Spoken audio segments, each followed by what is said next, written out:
इसे संवैधानिक उपचार कहते हैं, संवैधानिक उपचार, रेमेडी।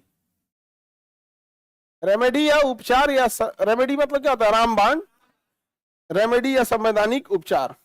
तो देखिए, हम लोग कल आपको आर्टिकल 32 के बारे में थोड़ा बहुत बताए थे कि इसे संविधान की आत्मा कहा जाता है, क्योंकि यही एक ऐसा मूल अधिकार है जो डायरेक्ट हमें यह अधिकार देता है कि हम कहां जा सके, सुप्रीम कोर्ट जा सके। कहां जा सके, सुप्रीम कोर्ट जा।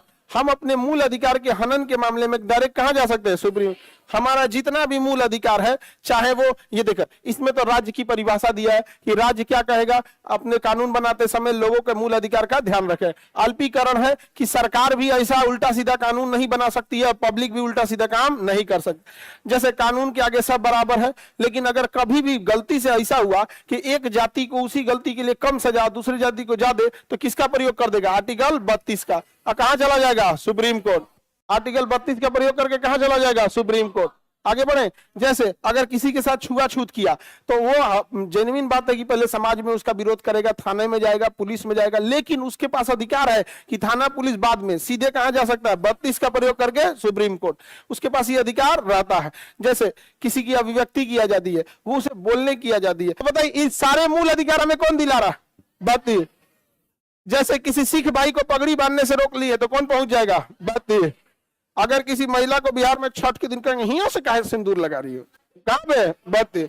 अब भाई जिसका मान वो सिंदूर लगाए, जिसका नहीं मान वो न लगाए। बहुत सारी ऐसी महिलाएं हैं जो हिंदू धर्म में ही हैं, लेकिन वो सिंदूर नहीं लगाती, उनका कहना मैं एडवांस हूं। आप उसका मतलब है ना, इसमें हंसने की क्या बात है, ऐसा हो क्या बात कर, दिल्ली मुंबई जाके देखो ना, यहाँ पे नहीं लगा रहे हैं लोग, और नहीं तो कई को तो ऐसे निकाल के खाली।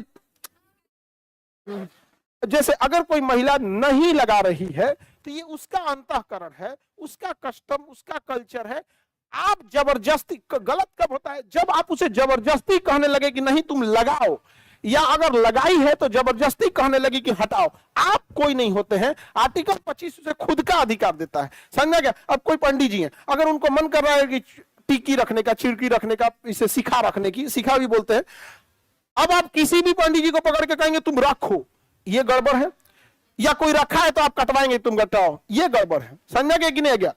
जैसे अभी बुर्का पे बवाल हुआ था, उसकी इच्छा है, हर महिला जरूरी नहीं नकाब और बुर्का पहने ही, मुसलमानों में नहीं पहन रही है तो लोकतंत्र में आप नहीं कहिएगा कि काहे नहीं पहनी हो, पहनो।